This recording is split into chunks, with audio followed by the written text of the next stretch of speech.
the following counties in Wisconsin: Calumet, Columbia, Dane, Dodge, Fond du Lac, Green Lake, Greene, Iowa, Jefferson, Kenosha, Lafayette, Manitowoc, Marquette, Milwaukee, Ozaukee, Racine, Rock, Sauk, Sheboygan, Walworth, Washington, Waukesha, Waushara, and Winnebago, and the following nearshore waters around Sheboygan to Port Washington, nearshore waters by Port Washington to North Point Lighthouse, nearshore waters from North Point Lighthouse to Wind Point, and nearshore waters from Wind Point to Winthrop Harbor, Illinois. Remember, a severe thunderstorm watch means the conditions are favorable for the development of severe weather, including large hail and damaging winds in and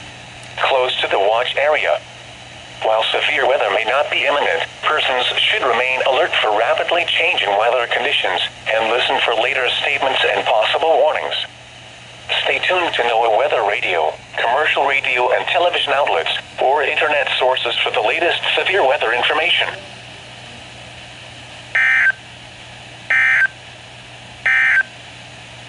Here is the forecast for the